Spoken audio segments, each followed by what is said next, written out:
रात्री 11:47 महाराष्ट्रातल्या एका जुन्या घाट रस्त्यावरून जाणाऱ्या एस टी बसची ही घटना आहे.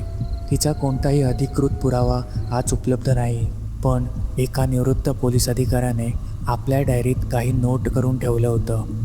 रात्री 11:47ची बस चुकूनही पकडू नका. त्यांनी हे वाक्य बऱ्याच वेळा लिहिलेलं होतं, पण का? असं काय झालं असेल?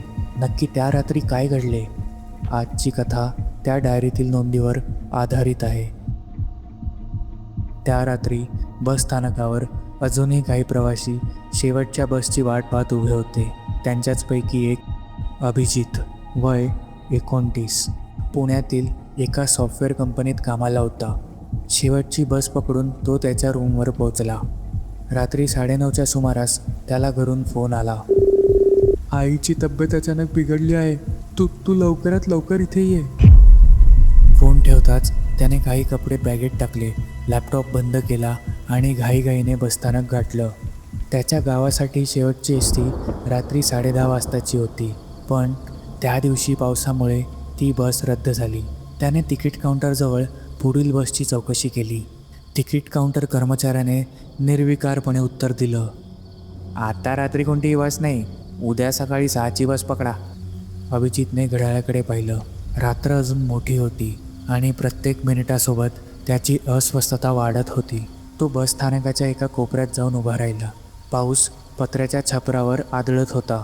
चहाच्या टपरीवरून उकळत्या चहाचा वास येत होता, पण त्या गोंधळातही त्याच्या लक्षात एक विचित्र गोष्ट आली. संपूर्ण बसस्थानकात गडबड होती, पण फलाट क्रमांक 7 मात्र पूर्णपणे रिकामा होता. एकही प्रवासी नाही, एकही कर्मचारी नाही. फक्त पिवळसर दिव्याखाली पडणारा पाऊस आणि अंधार. कुतूहलाने तो तिकडे चालत गेला. तिथे जाऊन उभे राहिल्यावर त्याला एक विचित्र शांतता जाणवली. अभिजितने पुन्हा घड्याळात पाहिलं. 11:46 आणि तेव्हाच दूरवरून एका जुन्या एस टी बसचा हॉर्न त्याच्या कानावर आला. एक बस जोरात हॉर्न देत बस डेपोत शिरली. दूरवरून ऐकू आलेला तो हॉर्न जरा विचित्रच होता. म्हणजे त्यात एक विचित्र कंपन होतं. जणू जुन्या गंजलेल्या लोखंडातून जबरदस्ती आवाज बाहेर येत होता. संपूर्ण बसवर चिखलाचा जाड थर साचला होता.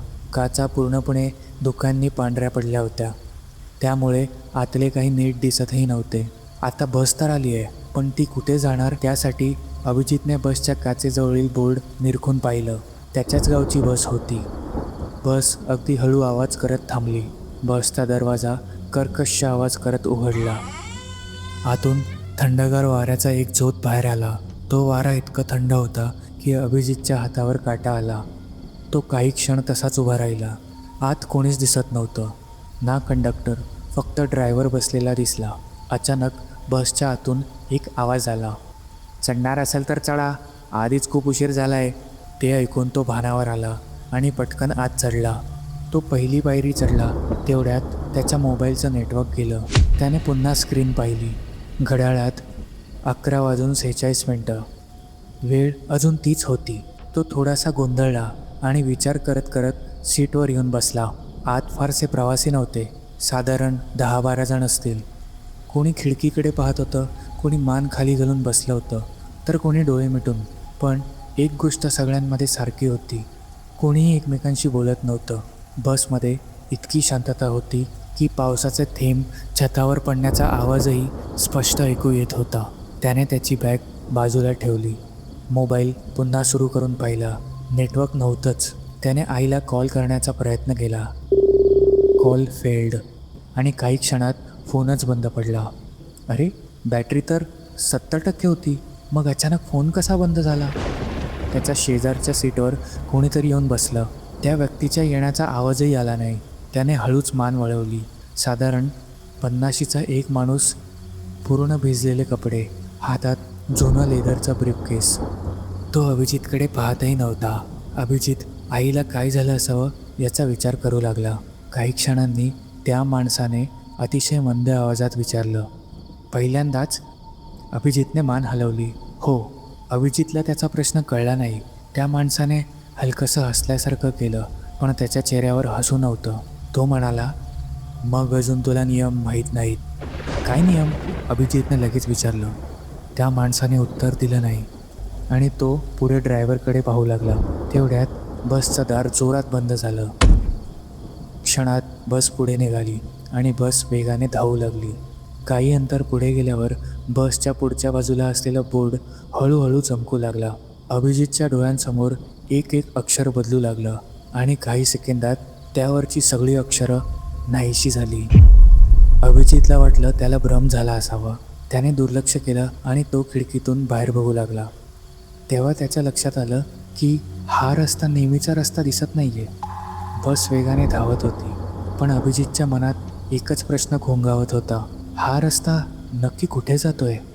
त्याने खिडकीच्या काचेला हात लावला. क्षणात त्याचा हात मागे सरकला. काच बर्फासारखी थंड होती.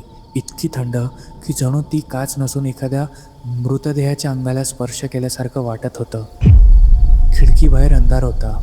बसच्या हेडलाईट्सचा प्रकाश रस्त्यावर पडत होता, पण तो प्रकाश रस्त्याच्या काही फुटांपलीकडे जातच नव्हता. जणू अंधार प्रकाशाला गिळून टाकत होता. अभिजितने पुन्हा बोर्डकडे पाहिलं. त्यावर अजूनही अक्षरं नव्हती. त्याने स्वतःला समजावलं, पण त्याचं मन स्वतःचं ऐकतच नव्हतं. त्याने पुन्हा शेजारी बसलेल्या माणसाकडे पाहिलं आणि विचारलं, ही बस नेमकी कुठे जाते? यावेळी त्या माणसाने हळूहळू मान वळवली. पहिल्यांदाच त्याचे डोळे अभिजितच्या डोळ्यांना भिडले. ते डोळे पूर्णपणे लाल नव्हते, पांढरेही नव्हते, पण त्यात कोणतीच चमक नव्हती. जणू अनेक दिवस झोप न घेतलेल्या माणसाचे डोळे असावेत.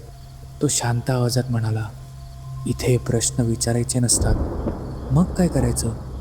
फक्त समोर बघायचं. अभिजित काही बोलणार इतक्यात बसने अचानक जोरचा ब्रेक मारला. सगळे प्रवासी हलले, पण आश्चर्याची गोष्ट म्हणजे कोणीच दचकले नाही. एकही चेहरा बदलला नाही. जणू त्यांना हे सवयीचंच होतं. बस एका जुनाट बस थांब्यावर थांबली. अभिजितने बाहेर पाहिलं. गंजलेला लोखंडी फलक, त्यावर गावाचं नाव लिहिलेलं होतं, पण सगळी अक्षरं खरडून काढलेली होती. एकही शब्द स्पष्ट दिसत नव्हता. दरवाजा हळूहळू उघडला. बाहेर एक तरुण मुलगी उभी होती. वय जास्तीत जास्त 25 असावं. हातात काळी छत्री, चेहऱ्यावर पावसाचे थेंब. ती शांतपणे बसमध्ये चढली. कोणी तिच्याकडे पाहिलं नाही, कोणी जागाही दिली नाही. ती अभिजितच्या 2 सीट पुढे जाऊन बसली. बस पुन्हा सुरू झाली. अभिजितचं लक्ष त्या मुलीकडे गेलं. तिने हळूहळू खिडकीतून बाहेर पाहिलं आणि काचेत तिचं प्रतिबिंब दिसायला हवं होतं, पण प्रतिबिंबात सीट रिकामी होती. अभिजितच्या छातीत धडधड वाढली. त्याने पुन्हा नीट पाहिलं. सीटवरती बसलेली होती, पण काचेत कोणीच नव्हतं. तो घाबरून उठणार इतक्यात मागच्या सीटवरून एक लहान मुलगा हसू लागला. सुरुवातीला तो मंद हसत होता, मग थोडं मोठ्याने, मग अजून मोठ्याने. हळूहळू त्याचा आवाज वाढतच चालला होता. अभिजितने मागे पाहिलं.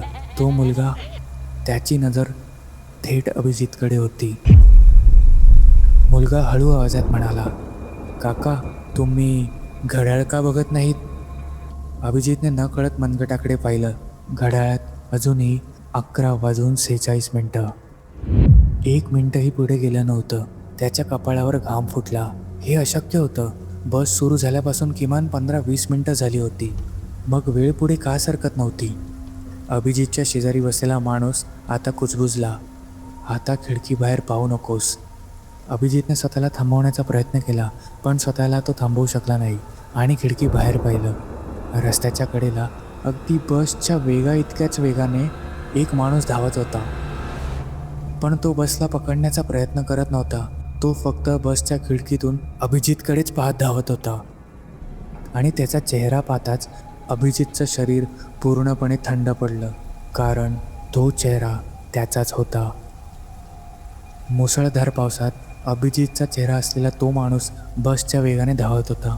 त्याच्या अंगावरही तसाच निळा रेनकोट, तशीच काळी बॅकपॅक. अगदी अभिजितच्या हातात असलेल्या घड्याळापर्यंत सगळं सारखं होतं. फक्त एकच फरक होता. बाहेर धावणाऱ्या त्या माणसाच्या चेहऱ्यावर भीती नव्हती. तो आत बसलेल्या अभिजितला वाचवण्याचा प्रयत्न करत होता. तो सतत ओरडत होता, पण पावसाचा आवाज आणि वारा यामध्ये त्याचा एकही शब्द स्पष्ट ऐकू येत नव्हता. तो पुन्हा पुन्हा बसच्या काचेकडे हात दाखवत होता, जणू खिडकी उघड, असं काही सांगत असावं. उघडत नाही. तो घाबरून पुटपुटला.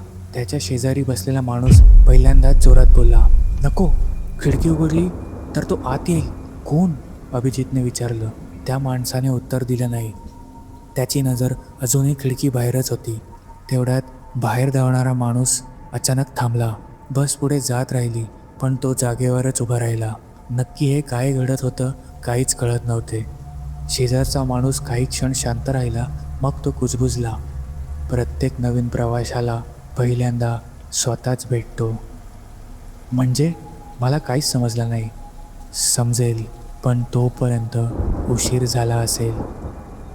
बस पुन्हा एका वळणावर आली. अभिजितने खिडकीतून बाहेर पाहिलं आणि त्याच्या अंगावर काटा आला. बस स्थानक दिसत होतं. तेच दिवे, तेच प्लॅटफॉर्म, तेच पावसाचं पाणी आणि तोच पाऊस. बस पुन्हा त्याच डेपोमध्ये येऊन थांबली होती, जिथून अभिजित या बसमध्ये चढला होता. अचानक बसची घंटी वाजली, दरवाजा उघडला आणि एक व्यक्ती आत चढली आणि बस पुन्हा सुरू झाली. अभिजितने त्या व्यक्तीकडे पाहिले आणि त्याचा श्वासच अडकला, कारण ती व्यक्ती तो स्वतः होता. त्याच्या शेजारी बसलेला माणूस शांतपणे म्हणाला, 7 वर्षांपूर्वी मी सुद्धा तुझ्यासारखाच या बसमध्ये चढलो होतो. अभिजितच्या अंगावर काटा आला. मग क्षणात अभिजितच्या डोळ्यांसमोर सगळं काळं झालं. ग्रामीण पोलिसांना घाटातल्या जुन्या रस्त्याजवळ एक काळी बॅग सापडली. त्यात एक मोबाईल, एक पाकिट आणि अभिजितचं ओळखपत्र होतं. त्या व्यतिरिक्त अभिजितसोबत काय घडले हे अजूनही समजलेले नाही. नक्की काय प्रकार होता? तुम्हाला काय वाटतं हे खाली कमेंट्समध्ये नक्की सांगा. कथा आवडल्यास आपल्या चॅनलला सबस्क्राईब नक्की करा.